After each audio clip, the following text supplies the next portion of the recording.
Welcome back to Between the Levees. I'm joined today by author Boyce Upholt. Wrote a book recently called The Great River, which is due to publish on June 11th.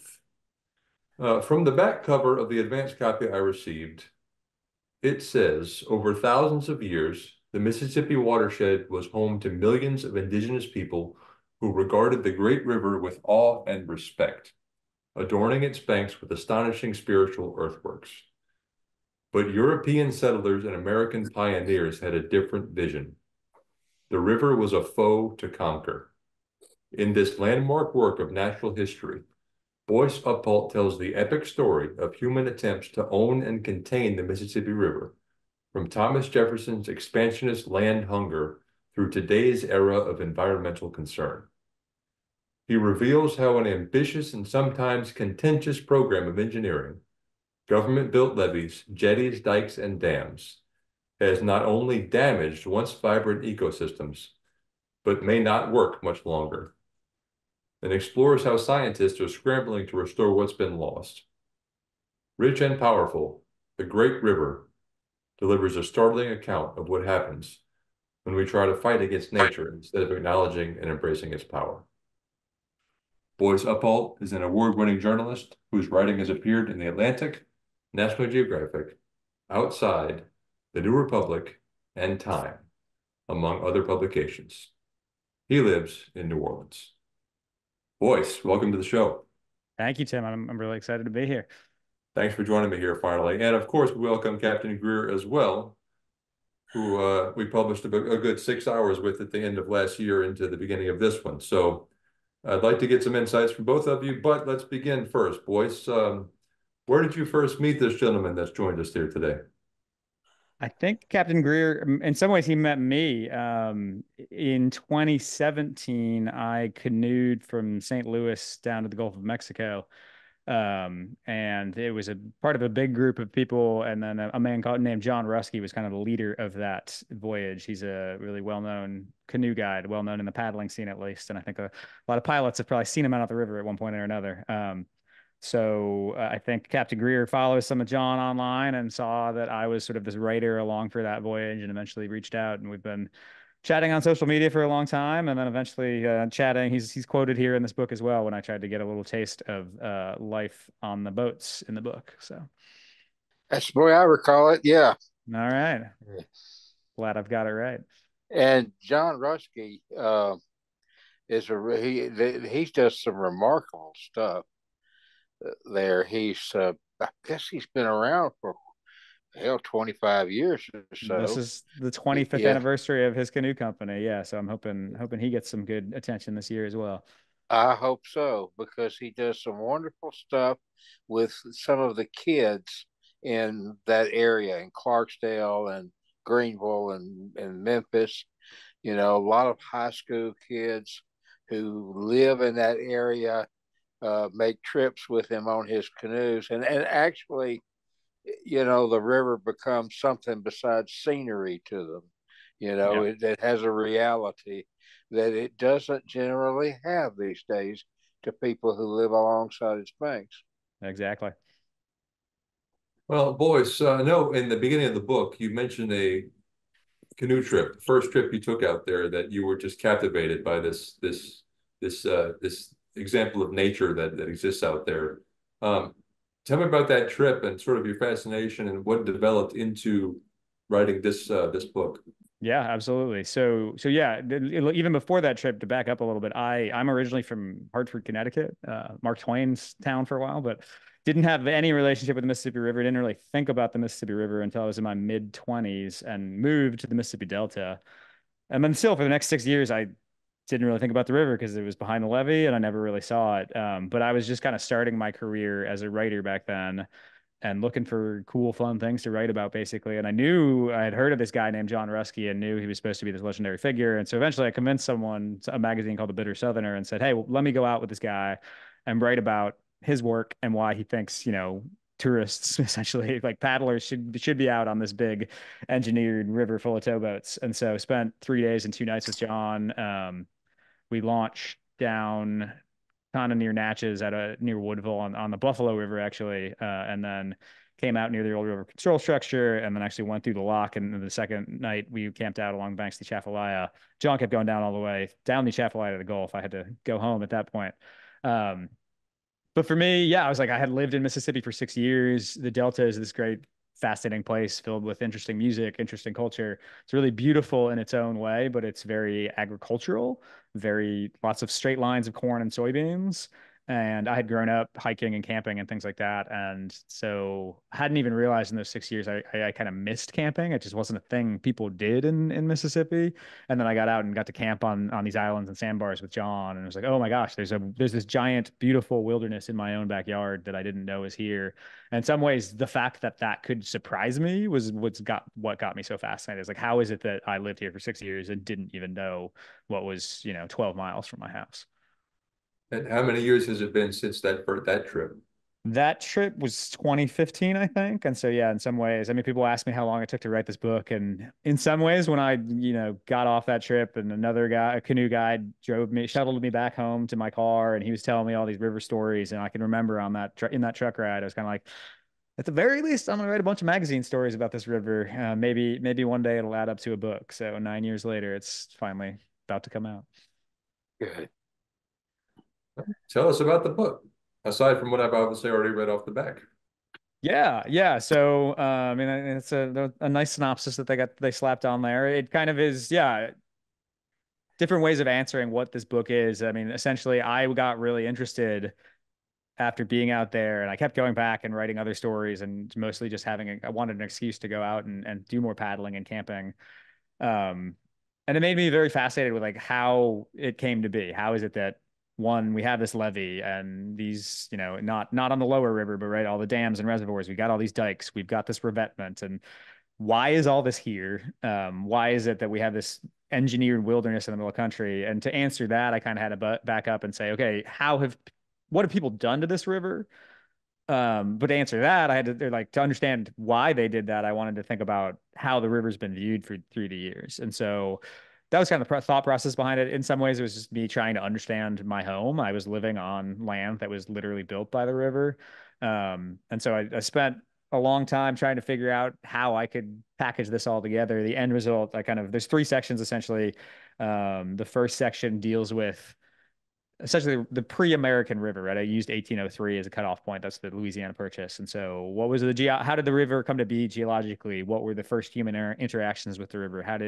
What do we know about what indigenous people thought about the river? That became really important and revealing to me in a lot of ways.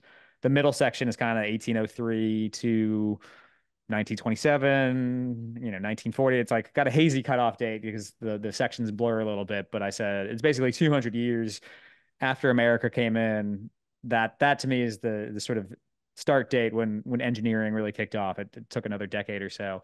But how have 2 centuries of engineering unfolded? And then the last section is more journalism and history. It's kind of, I traveled around the watershed and tried to take a look at places where the things we've built are now causing problems, or there's hard decisions we have to make, and there's trade-offs between, economy and ecology, or sometimes ecology and ecology. And so just tried to, in brief form, capture some of the issues we now face because of the consequences of the engineering. Captain Greer, do you have any questions or comments to follow up on that? Oh no, I haven't read the book yet. I've got my copy ordered, but I'm looking forward to it. And I'm very curious to see how or even if people in our industry uh, understand this or if they do read it. I'm curious too. I mean, that's part of why I'm excited to be on here. I don't think of I'm not, I'm critical, not of sort of, I'm critical of the industry at large and the engineering more. But sometimes we listen to the VHF radio in the canoe and hear what pilots are saying, and they don't always have friendly things to say about a bunch of guys in a canoe floating down the river. So, Well, most they would rather meet a bear in the hallway than a canoe in a restricted channel. yep, You understand that, but absolutely, I do. nobody really wants to run over anyone, Uh, and it's really hard to see a kayak. When you're a yeah. quarter or half a mile away from them. most of my time I've been at least in like these big old 24-foot canoes, but I know even that's hardly more than a log floating down the river. So, yeah, conversations with you, Captain Greer, have illuminated of like it's not worth it. They don't definitely, the paperwork's not worth running over a kayak. So, Yeah, right. I It understand the frustrations. it's not as bad on the lower with Ruskies groups than it is someplace like the Ohio Yeah. or the upper Mississippi or the Illinois River, where you have people with very expensive yachts dragging their children across your bow on water skis trying to get them up. Yep, that makes sense. There That not much recreation down in the South except for us, this small right. handful of brave canoers. Now, boys, have you been below Baton Rouge on the river? Yes, yeah, multiple times. In some ways, that's the stretch I've seen the most in part. So like I got to know John Rusky really, really well. And then because I was living quite close to where he's based in Clarksdale, and then eventually moved down here to New Orleans. And then every once in a while someone wants to hire John to do some paddling on this very industrialized stretch. And so he often needs a second mate, and he calls me up and says, I'll pay you a small amount of money to help me paddle these canoes. So he actually, this was, we quickly learned how foolhardy this was, but in 2019, on the flood crest, as the flood crest, I guess the first crest hit Baton Rouge, we launched, from right under the bridge, the interstate bridge, and intended to try and make it down to Venice. And it was hairy. Like the river was up so high, it was running so fast. The wake Yeah. coming off the boats was so bad that we got into New Orleans, spent the night in one of the Batcher houses here. I'm guessing pilots probably know about those. And then kind of we're like, we were not having fun. And the first kind of accessible ramp we could find down in English Turn, we said, we're getting the heck off this river. So Well, you just run out of room so quickly with a large tow yeah, or even a ship, so that it's just terrifying for river pilots, extreme high water as it yeah. would be for somebody riding a I think log down the river. yes, and that's what we learned. I mean, like John was saying, John's been doing this. That was 5 years ago. So he's been doing it 20 years, and he's like, I've just never seen waves as big as this on this river. And so like the hydraulics of that flood were just like it wasn't a suitable moment for doing this. It was interesting because John had done it in 2011. He had canoed from Memphis to Vicksburg, I think, in like 3 days because the water was ripping so fast. But something about maybe the wider batcher up there. It didn't feel as, I mean, there's also a lot less development. So it didn't seem so bad. And he wanted to kind of repeat that adventure in a new stretch of river, but it was an ill-fated choice. Yeah, I wouldn't go. I wouldn't do it again. So Is that as far down as you've been in the river? no, no. I mean, so in 2017, we had to do it in two stretches, but so we launched in St. Louis at actually a couple miles up the Missouri and came all the way down. The weather got really bad, and so we were camped out right outside the Bonnie Carey Spillway and had to kind of cut the trip short. But then 6 months later, so in November 2017, a smaller group of us launched in the same site and went all the way down to the Gulf of Mexico, camped out for a couple nights. So done the whole thing. I mean, again, I've paddled this like stretch between Baton Rouge and New Orleans 3 times, I think. I really enjoyed the stretch south of New Orleans, and maybe we just got lucky that week, but the traffic really lightened up once we were out of the city. And I thought it was as beautiful as anywhere else we paddled through, but haven't been able to be back in a canoe yet. What was one of the most fascinating or surprising things you saw out there, possibly as it relates to the industry? It's a good question. I mean, like, hmm. There's like, I'm sure there were fascinating things, but to me, like the fullness of the experience of like the realizing that I could spend, 5 weeks out in a tent, was so close to civilization without seeing it was really the thing. Um, I mean, and what struck me was like in terms of the industry, I remember being on an island near St. Louis. I forget what industry was. I think it was a power plant, maybe a coal plant. And it's like, if I look one way at the beach and the driftwood and the willow trees, it almost looks like I'm in some tropical beach somewhere. And then I turn the other way and I see this coal plant that most people don't see because it's so close to the river beyond what anyone experiences. And so that was one of the things that struck me, is just how these dynamics live side by side. I mean, same thing. One time John and I took some photographers out in this stretch down the petrochemical corridor or Cancer Alley or whatever, this stretch from Baton Rouge to New Orleans. And we were actually going upstream a bunch because these photographers wanted to get photos of some of the chemical plants. And it was the same thing. We just like pitched our tents one night in this little bit of Batcher right by, I think, the Dow chemical plant. And it was, I don't know. You look one way and it's completely apocalyptic. It seems like a dystopic future sci-fi movie, but then you look another way and you're just in this beautiful campsite. And so that's the perspective. I was like, I'm curious what, like, I've read accounts of towboat pilots, talked to Captain Greer a lot, talked to another towboat worker for the book as well. I think one thing that I like about the canoe is we get the intimacy of like being able to step off and sit on the sandbar. And those are some of my favorite experiences on the river. I'd be curious the experience of being on a boat and as I understand it, y'all never get to really, you're watching it pass by and the names and the bends intimately, but might not get to like touch and feel it the way we do in a smaller craft. You're seeing a different river. You Yeah. truly are. You're experiencing a different river. Now, I've made a canoe trip one time from St. Francisville down to Baton Rouge years ago, camped out on Solitude Point, and then went down the rest of the way the next morning. And that was interesting. It's not something of course, I knew how easy it was to get run over, and the people I was traveling with did not. Yep. So it's not something I necessarily wanted to repeat. But yeah, you're experiencing a different kind of river. I mean, you are. You're and if you're with the big toes, uh, you're more, you're taking up more room. You're experiencing, the currents in a different way. Yeah. Well, that's something that And really sticks with me from our conversations of the way, I think that John is a better paddler than I, and he's learned a lot by watching towboats. He says he sometimes like watches how they take certain bends, and like he's like, it's a smaller craft, but I'm gonna do the same. But in our conversations, it's become clear to me of like when you're powering a boat as big as what you guys are powering, like at least with the footprint of the tow trains, y'all really wind up understanding the complexities of those currents and that we don't need to, because even on flat water we can make it happen. it's still, you're seeing a different river, and I envy that. That's something that I wish I had taken time to make a trip with John, when I Yeah. was physically able to do it.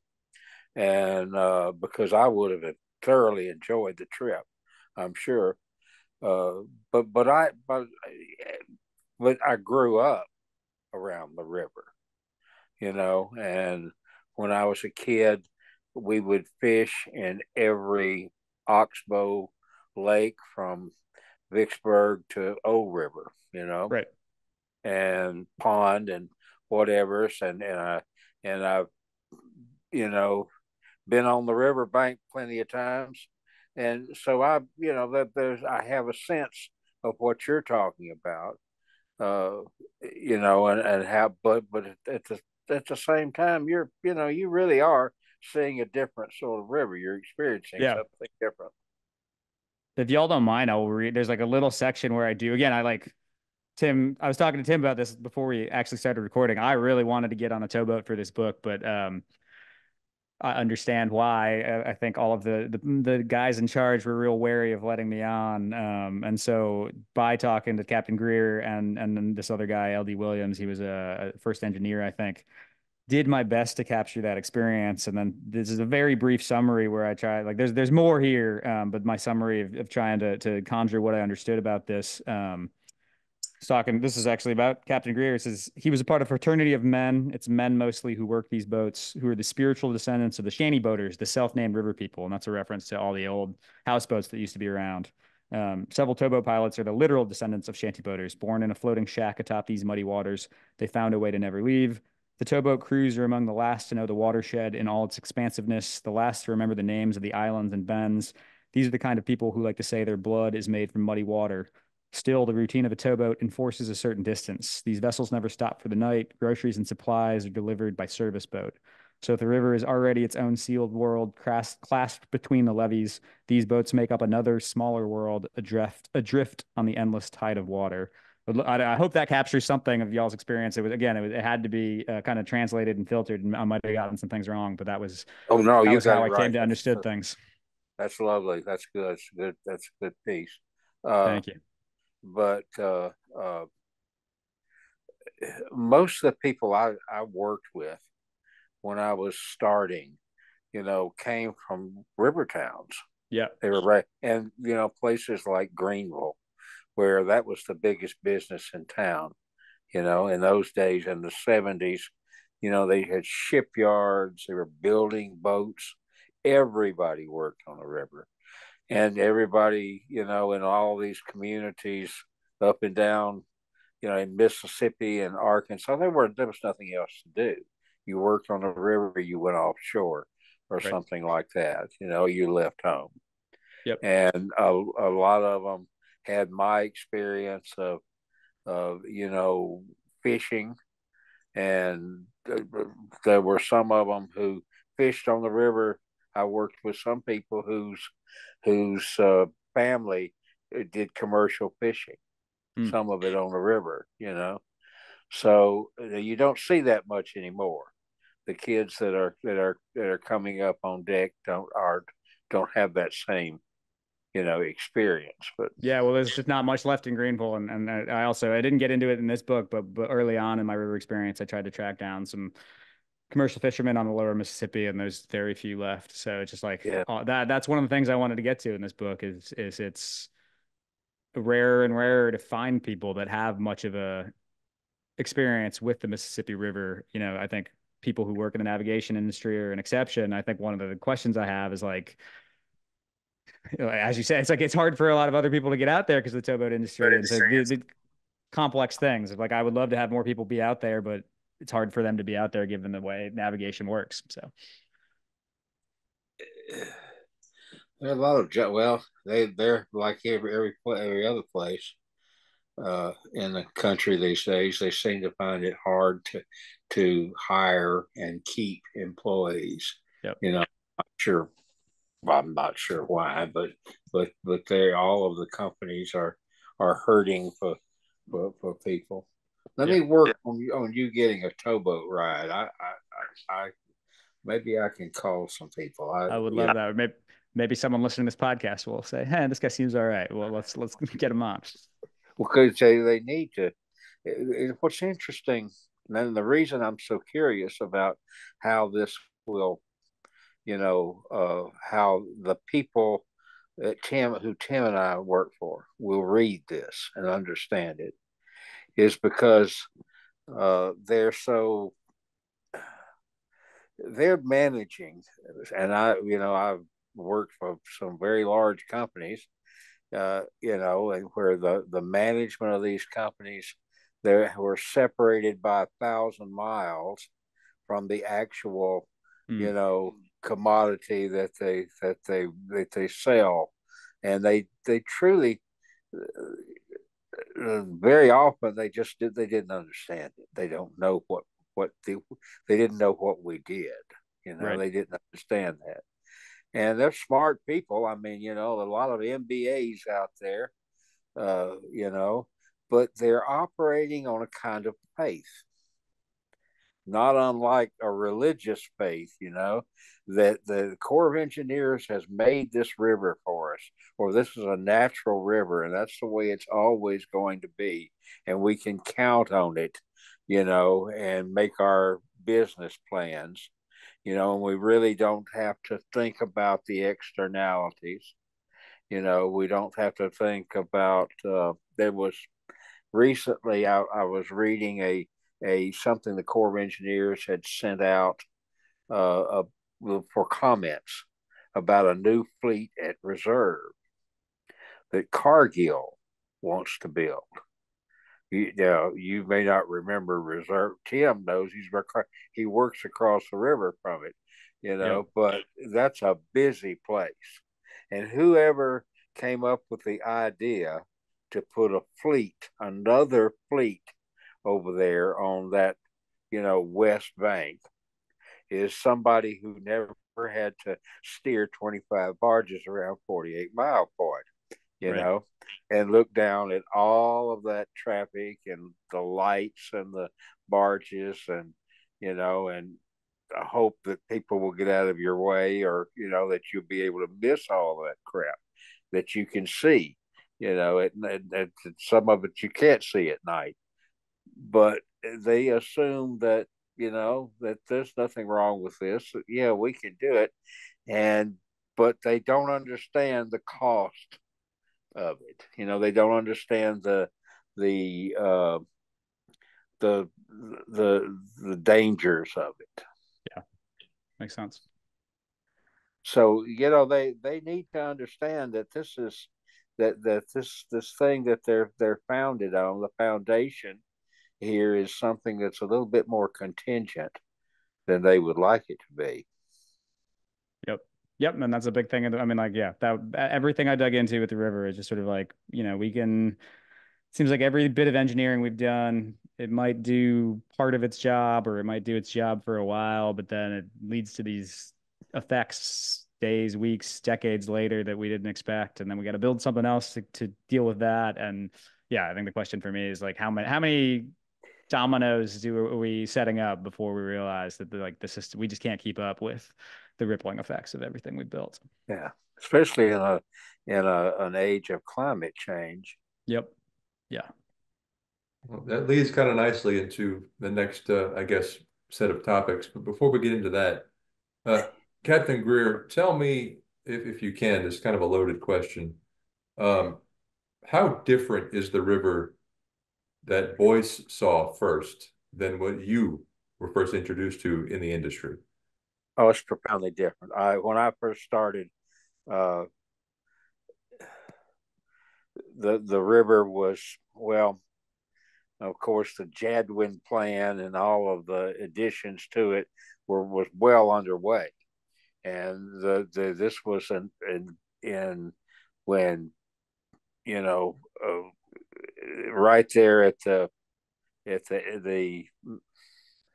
a point of inflection, where we had been a great industrial powerhouse the country had, and we were moving more towards a financial services economy, and we were building these wonderful big locks and dams up on the Ohio River, and we're spending a lot of money on river improvements, and they were throwing dikes up. And after the 1973 flood, the river, which lasted a very long time, the river really was in disarray.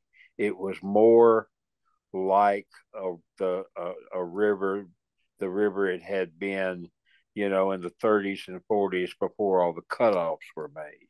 Mm. It was difficult. It was a hard river to navigate. We learned things that we had to do routinely that river pilots do not do today, you know. And the river was more difficult to navigate. You had people tearing up barges and breaking up tow, and when you'd have a low water season, you would, the industry would not really cooperate. Companies would not cooperate with each other, so that it looked like a Chinese fire drill out there, and you had the Mississippi is a, a alluvial stream, the lower Mississippi, where you have a point bar system. You have these bends that are connected, the deep bends generally connected by shallow crossings. And before they put all of these dikes up that they have now. Sometimes these crossings would get shallow, they'd fan out, and you'd have more than one channel, and you'd have to find your way across. It was hard work, and I'm glad I got to see that river. And then after the 1988 flood, they really started spending money, pouring as half of Western Kentucky into the river, dikes and revetments and all this stuff, channelizing it. And about in the mid 90s, I got to go work on South American rivers, which were more or less natural rivers. So, that was a real Mark Twain adventure for about 5.5, 6 years for me. And when I came back, the lower Mississippi was a different river. It was more like a drainage ditch. It was always, during the course of my career, unnatural, but it was even more unnatural when I returned. Do you think that was that because just it was so ripped up by the 73 flood, or was this because they were still building dikes and other control structures and it was just taking a while for those? Like, what do you attribute that orderliness to? That was after 1988 when we had a record low water season. Okay. But that was hard on the industry. We had a hard time, We were lucky that we were able to keep moving, and the only reason we were able to keep going was we reduced tow sizes, and drafts and that sort of thing. And of course, rates went sky high, but we didn't make as much money. They didn't make as much money as they wanted to make, So the Corps of Engineers went to work, and they started pouring a lot of rock in the river. A lot of dikes, and different kinds of dikes. They started this on the upper Mississippi between St. Louis and Cairo, what they call weir dikes. They're underwater dikes canted in a certain way, and it scours, it breaks up the turbulence next to the bank, but it scours out the out the sandbars and widens the bends so that the upper Mississippi, that region, that middle Mississippi, is so much easier to navigate now. Interesting. Than it was back before 1988. And when I came back from South America, that was what I noticed. It was just they were swifter. The river was it took more horsepower to get up the river, and so you had bigger boats, and they started, with bigger tows and all that sort of thing. But it was a different river, and it is a different river. Yeah. And I don't know that many people really know that, I wish I'd known. It sounds like history that I wish I knew more about, so that I could have gotten some of it in this book. Because I feel like that's an era that like I said, there's a kind of hazy border between the section that is about 200 years of engineering history and the section that is about now. And I feel like the 80s, 90s, I just didn't have enough documentation, and had to figure out where to skip over things. But it's a fact of, in my head, it's like hard for me to grasp all of the different ways that it has changed and in decade by decade like that. So I did you read the thing I sent about the book that I've had in South America? I did, yeah. Yeah. That was a revelation for me when I got that book and I saw that. What it is for people listening is a book that was put out by the Schiller Institute, which is this German think tank, right wing, and they're prone to want to create these giant planet altering structures, and this was. They had in mind, taking all of these watersheds in South America, and of all the continents, South America is by far the richest, in its watersheds and its Right. rivers.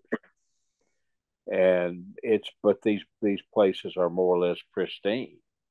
The Orinoco River and the Paraná and the Paraguay rivers, all of these, the people who live along the banks of these rivers live in in lean-tos made of palm trees, and you have mom, dad, 2 or 3 kids, and an anthropologist living with them.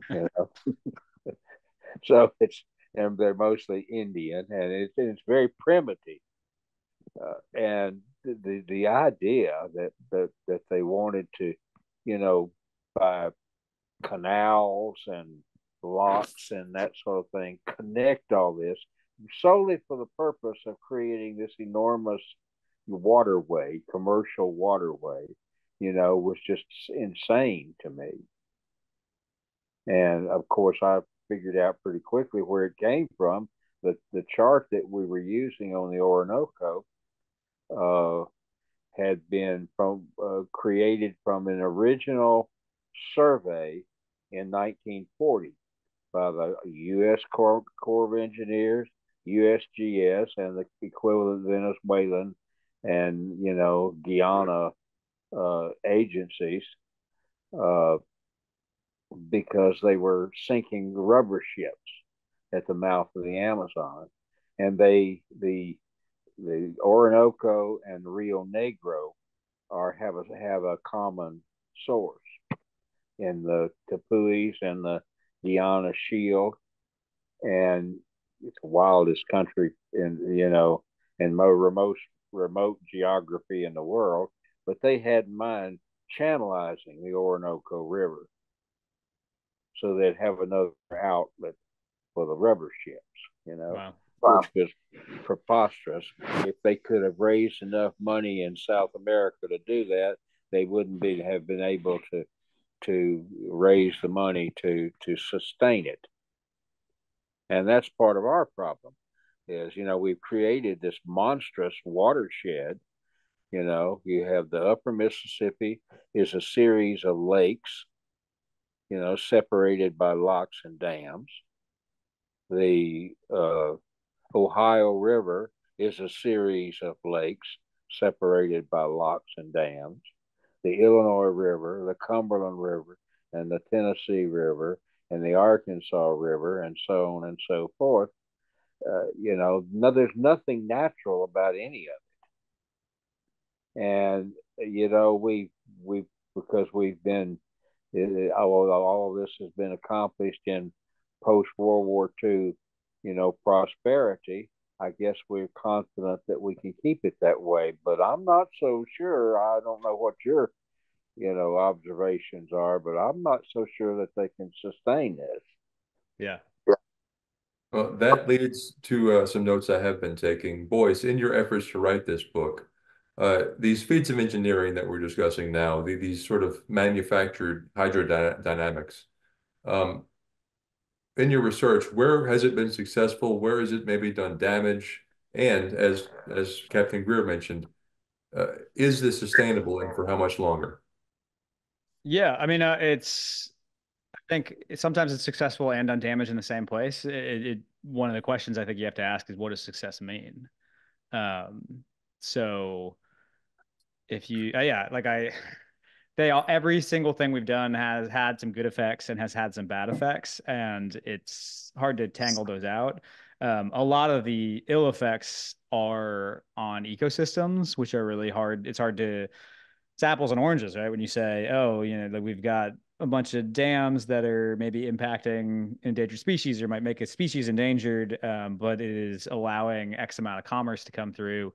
Hard to say, what should win out there. I think they're a clear case. I mean, think about the cutoffs. The cutoffs, in some ways, I didn't get into, I never came across much science showing that like the 14 cutoffs that the Corps made on the lower river that was super terrible for anything ecosystem wise, but those do strike me as problematic. I mean, like there's a core report from 1977, Brian Winkley, already showing like, the sediments that are being sort of shaved off, the nick points here, they're accumulating around Old River, that is potentially causing a backup that could bust through the Old River control structure. So those cutoffs strike me as one that, like, they were meant to reduce as a flood control mechanism, and they really did help for a couple decades, and now they're not helping nearly so much, and potentially, according to some people, some analysis showing in certain places they're now making flooding worse. So yeah, again, it's sort of this metric of how long forward do we cast our eyes? Who are we paying attention to? So even like when we say success, I think what I see a lot coming from out of proponents of the navigation industry is, X amount of dollars in commerce is coming through this system, and X number of jobs is created from this system. But I like that, to me, even thinking economically, those are often to me incomplete figures, in that who's getting that money. I looked at this more in terms of the farming economy, which is also like I looked a lot not just at what was done to the river, but what was done to the floodplain. So a clear sense of that. But like the farming economy we've built on the land that used to be attached to the river, there's a whole lot of money being made on the old floodplain, but that money is going to very few people. And the rural economy is very small because it just winds up in the pockets of the farmer and has nowhere else to go. And I think some of that might be true with navigation too, right? There is a lot of money being passed through the system, but it's money being saved by people who own a whole lot of land and so grow a whole lot of soybeans. Those soybeans themselves, I'm not convinced that they do a whole lot of good for the rest of America. They're mostly just getting shipped abroad or getting, turned into like chemicals and plastics and things like that. So that's my, like, where, to the point I'm critical of the navigation industry.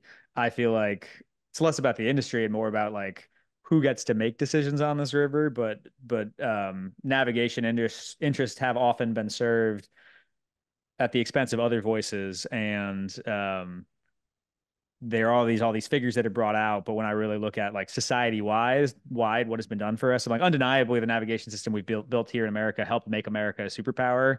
But that's history. And like when I look at what's happening now, I'm like, what good is what we have doing now for the country as a whole? It's a hard question to parse and an open question I have. I agree, and I think that I know that the industry itself really is it's a child of the of of of agriculture, of Yep. industrial agriculture, and of the oil industry. Yep. Yeah, I mentioned that in the And book as sort of when you look at the figures of like those are two industries that I think personally really need to be reformed. And if that's who it's really serving right now, then is it a social good for our country? I'm not totally convinced. There was one study I looked at. I don't remember if I get into the book or not, but there's a nonprofit that's kind of looking at Arkansas, Mississippi, this Delta region, and saying we know that vegetable crop production is probably going to start leaving California because of climate change. If we don't do anything about it, where it's probably going to go is like Saskatchewan and other places on the northern plains where there are some sort of intact ecosystems still. This group was like, it's the World Wildlife Fund Foundation. I don't remember which one, but that they don't want that. They don't want intact habitat to be destroyed. And so they've been doing a lot of studies of like, okay, is there a way we could take these row crop farms in Mississippi and Louisiana and Arkansas and start growing vegetables there? And it's an interesting question. There's a lot of complications, but one of the things there is, if you're growing broccoli, you're not shipping that on a towboat. So right.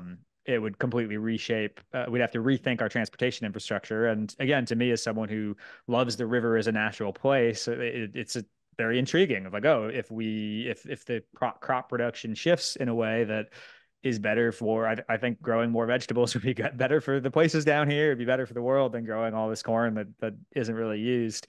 All of a sudden the navigation industry becomes less necessary. And then all of a sudden that opens up the opportunity for other kinds of users to be on the river. And so it's again, as someone who's like sees a lot of romance in the towboat industry, and like in the lowest points of my life, I'm always like, well, I got this twig card. I could always go out on the river myself. I know it would be hard for a lot of people, and there's a lifestyle there that that I would be sad to see go, but it's an intriguing future that solves a lot of problems together. Yeah, it's hard to excuse it these days, to make the excuse that the river that we have is an agent of flood control, because it really doesn't seem to be. What do you And mean? I don't think, uh, especially now. I mean, there's this absolutely, it's cartoonish to me. The river that I've seen from Baton Rouge to the head of passes. Interesting. This in high water, this elevated stream. Right. That is contained, between earth and levees, and has all of this. This corridor of industry, Right. and traffic, and uh, I I can't tell you how wonderful it is being retired and not having to navigate that anymore. You Yeah. know, because One I one because, go ahead. one thing I'd say that, I mean, in terms of what you're saying about like it being the flood control as a justification, I mean, historically, navigation became the federal government sort of claimed the ability to alter the river for navigation back in 1824. Long before flood control was seen as an appropriate power of the federal government, right? Back then, it was, Yeah, you bought a piece of land and it floods. Well, that's your problem. America doesn't mess around with public land. Like, we're not going to subsidize your private land. You figure it out. And that slowly changed through the decades. That's one of the things I sort of try and track throughout the middle section of the book.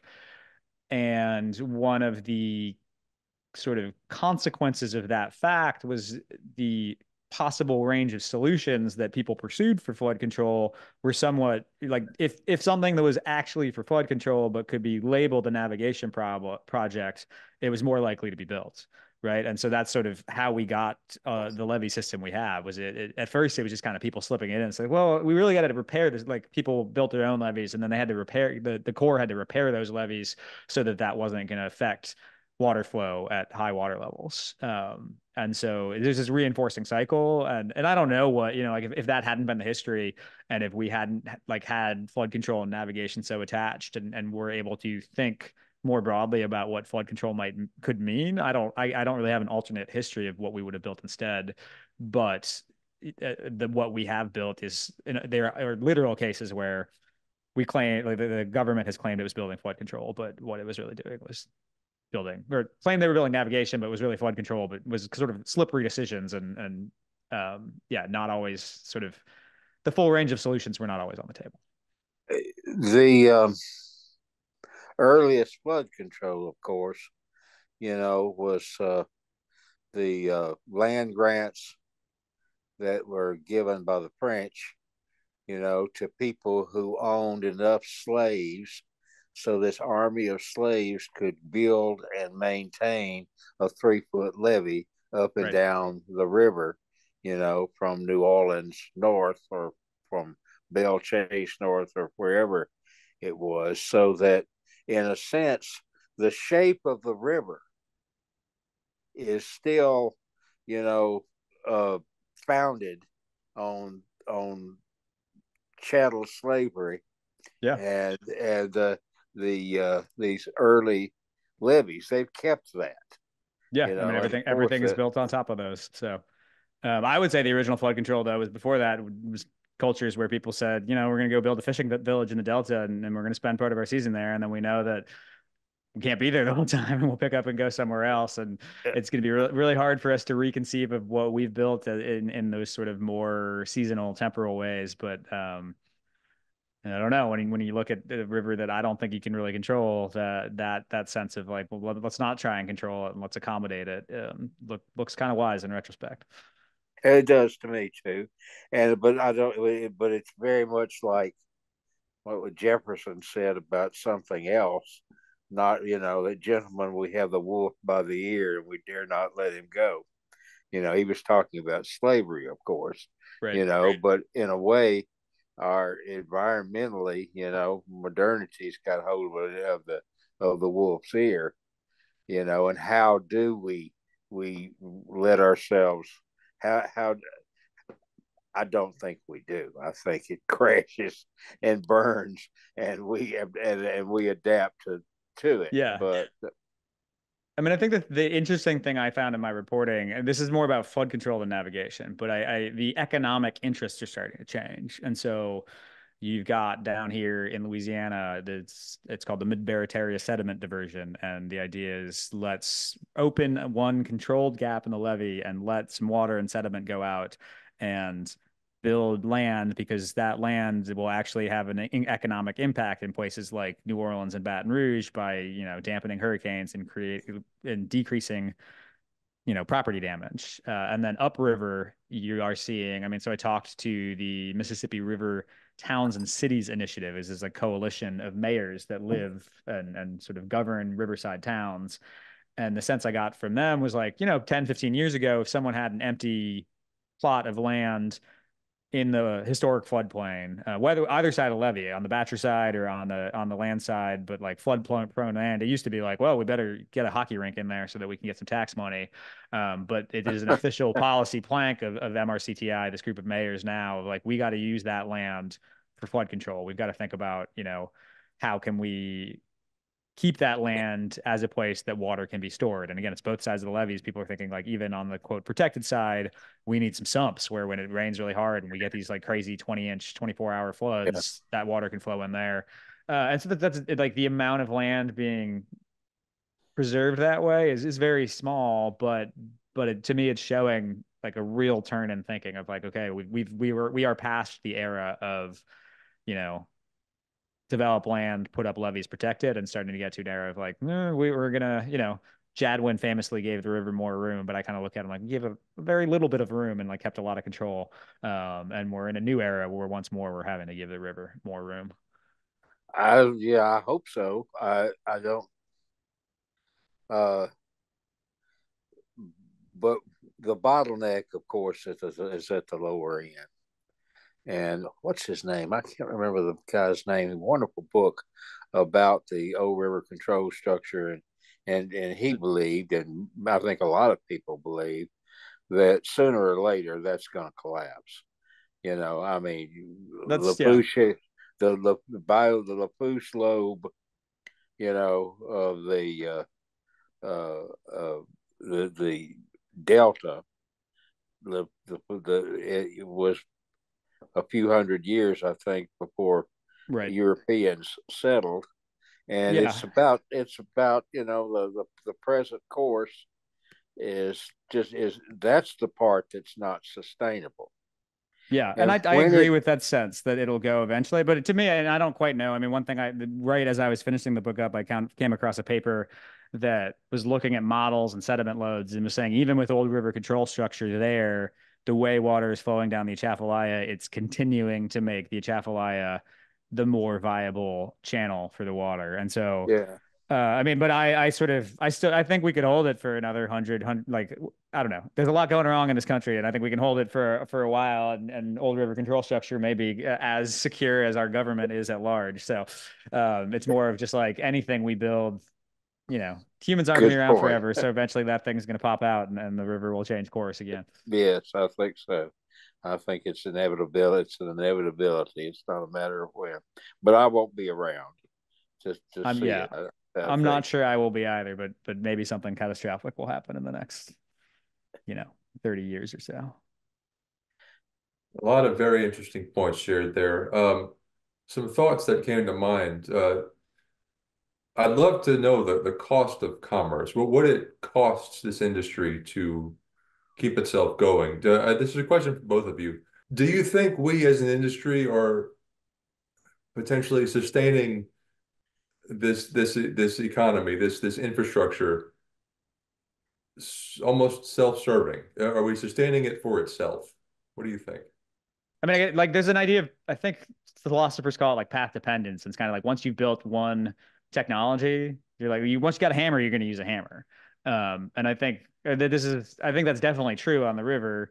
I think it's true in a lot of cases though, right? It's like, well, we built this whole system, so we're going to use it and let's keep using it. So I do think, yeah, like if that's what you mean, like again, I sort of, when I think about social utility overall, it may have, it's beyond me to evaluate whether or not we should have built it. And it's a stupid question anyways, it's there. But when I look at what is built now and how useful it is, I would love for someone with lots of facts and figures to give me the counter argument here. But right now, my sort of feeling is like I don't know that we need to keep doing what we're doing. But what we have now is sort of like powerful, like people making a lot of money on this that have developed really effective lobbying relationships with the politicians that are in charge of making decisions. And you see sort of this self-perpetuating cycle where it's like, well, it's good for navigation companies to keep tugging the ear of Congress so that Congress will keep putting money in this. And it's like hard to close that loop.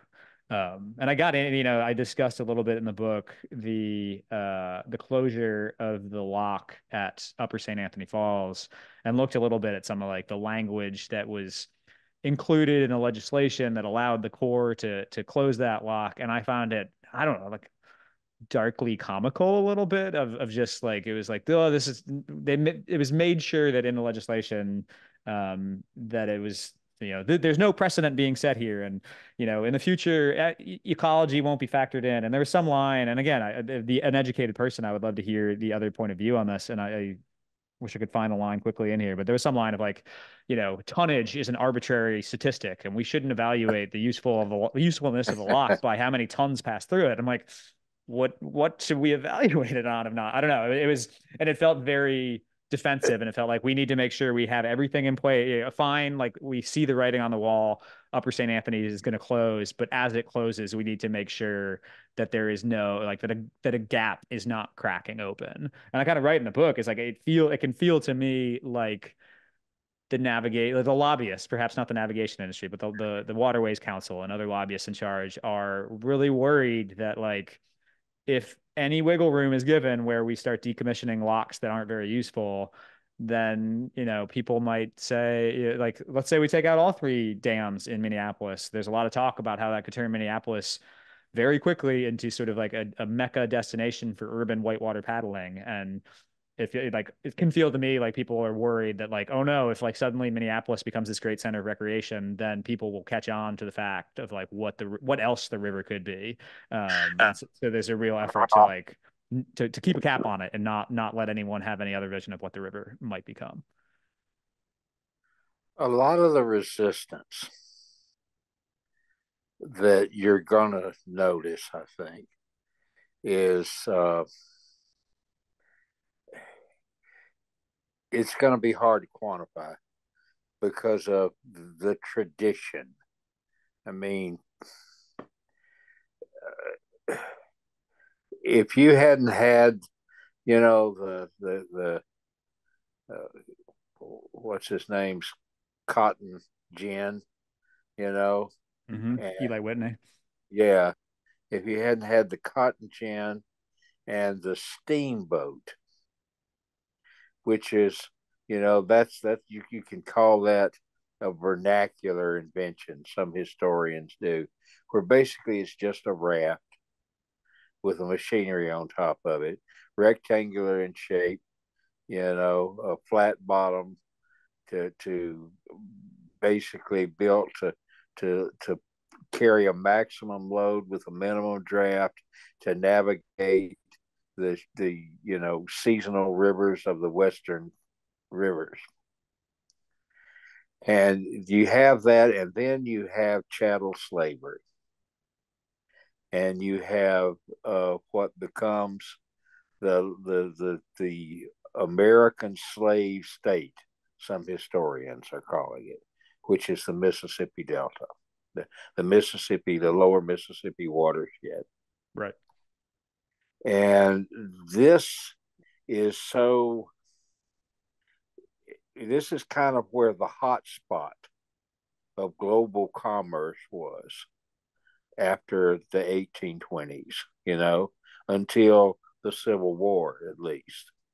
And it moves on to the West as you get as the railroads come along, after the war.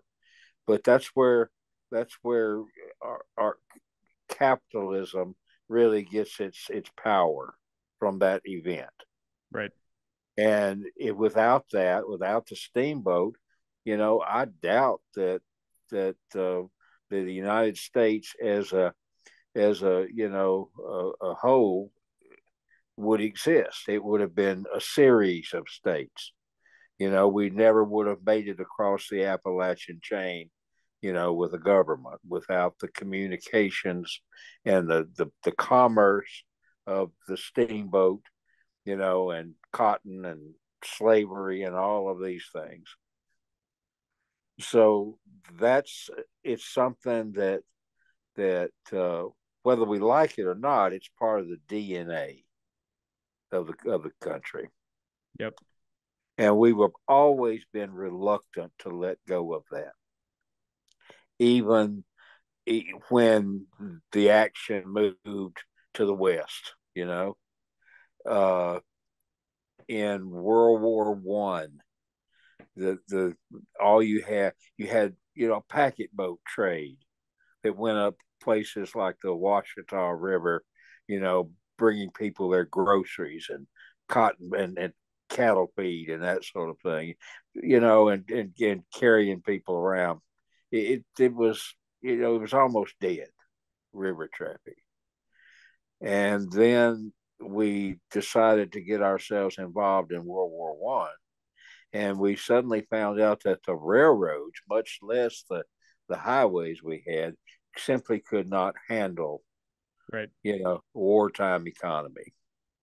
So the government spent a whole bunch of money, not a whole bunch, some money anyway, and then 1927 you have this flood, and for some reason the government decides to do what, as you say, has never done before, and take an interest in being responsible for what happens in a region, you know, and they do something about it. And then that is very shortly after the Jadwin plan starts to get in place, you have the New Deal, which comes along, and they look at it in a broader sense.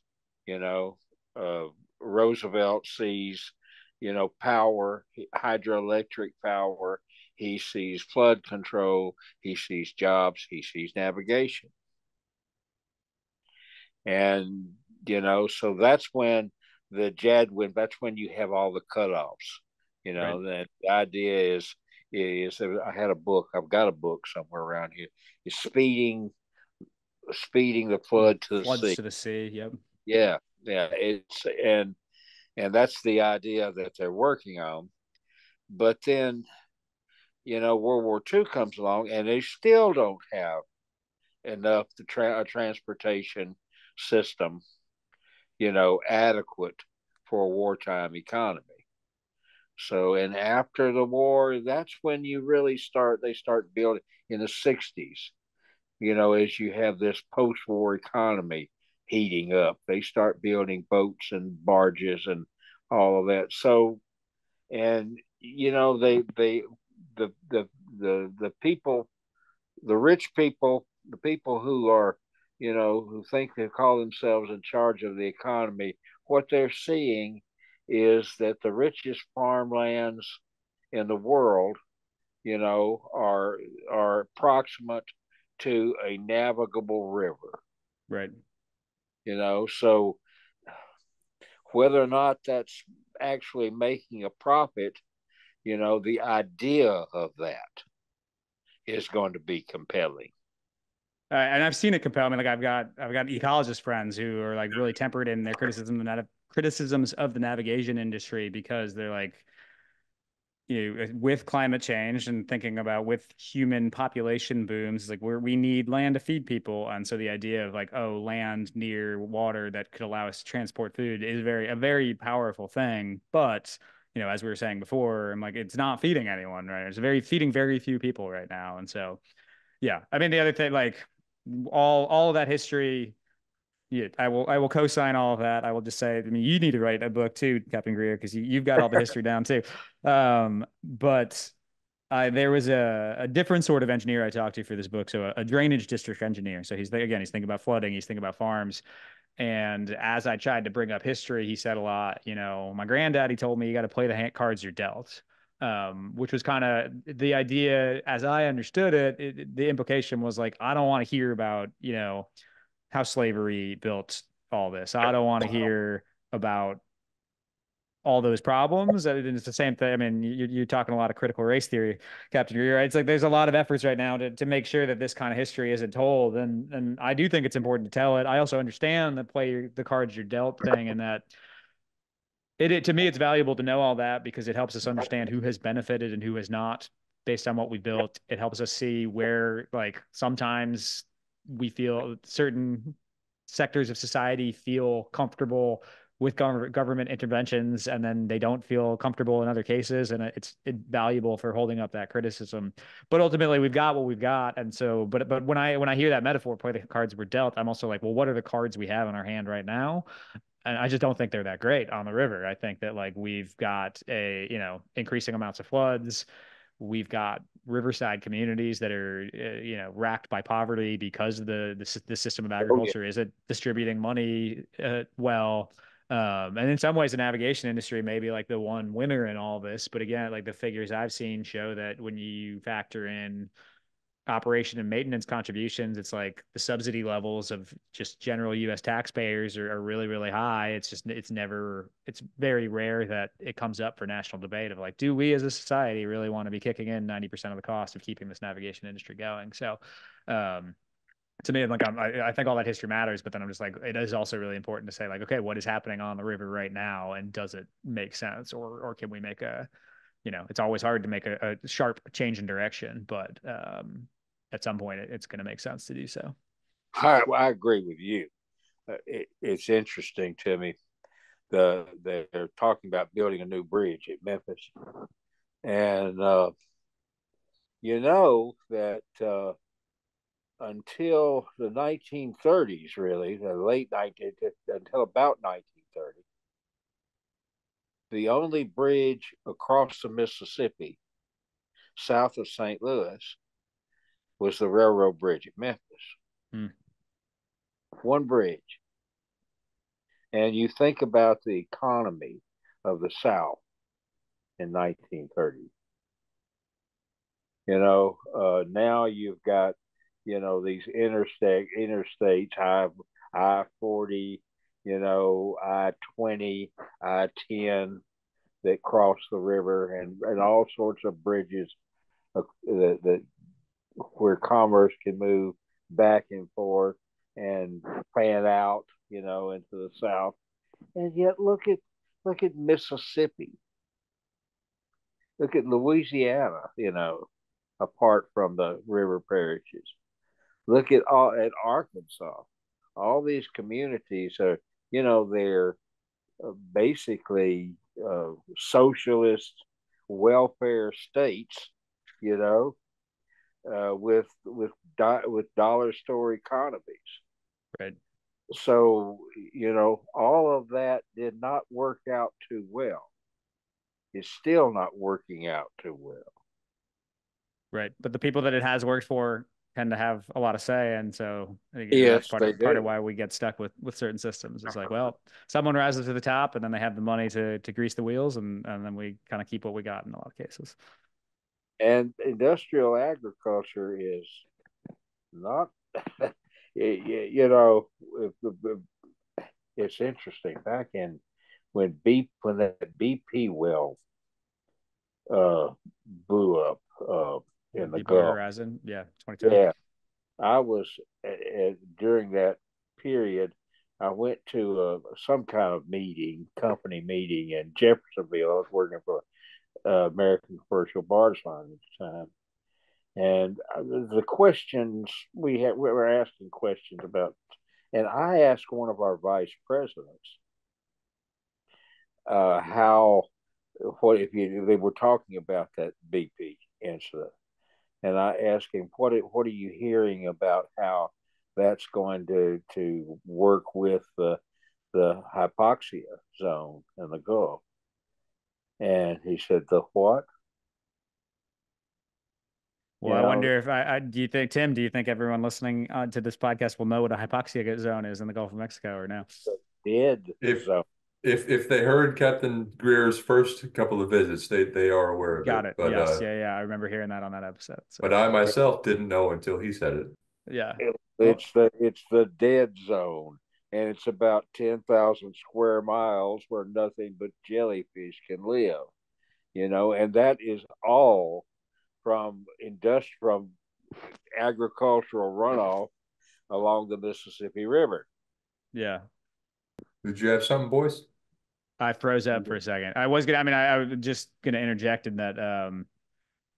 I know I haven't read deeply in the science, but my understanding is that the dead zone is going to be, now that we've had 2 years of low water and now we're coming back with some big water, it's going to make the dead zone really bad this year because there's uh, so much fertilizers sticking around and has stuck around in the farms in the Midwest, and now it's all going to get washed downstream. So this might be a particularly bad year. But yeah, just the interconnections here. I mean, again, it's like I hope for that's one thing that why I would love people in the navigation industry to read this book is because this industry and this river is so interconnected with so much else, and hopefully it's interesting and valuable to learn those connections.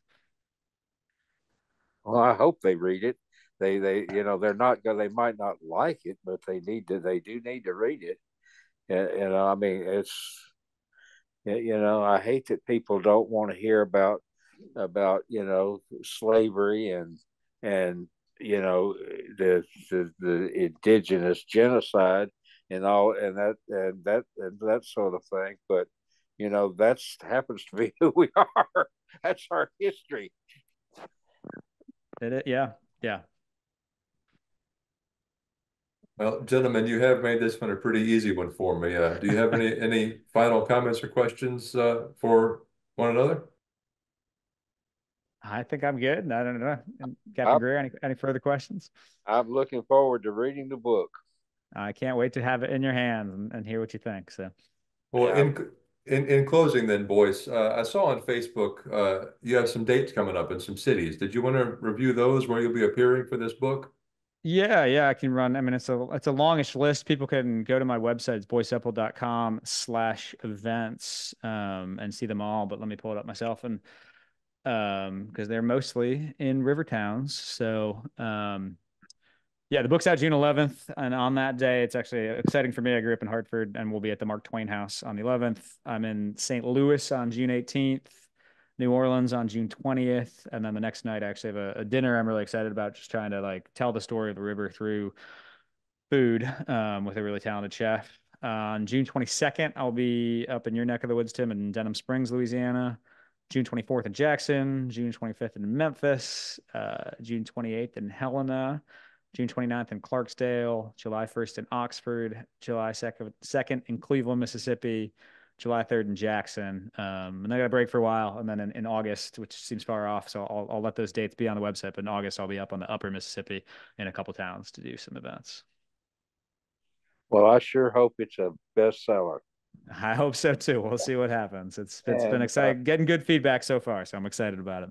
well, when you get to Jackson, if you see John Evans, be sure and tell him I said hello. I will. The event is at Liberia, so I will say hello to him. Yes, definitely. I've bought books from John since 1977. I think.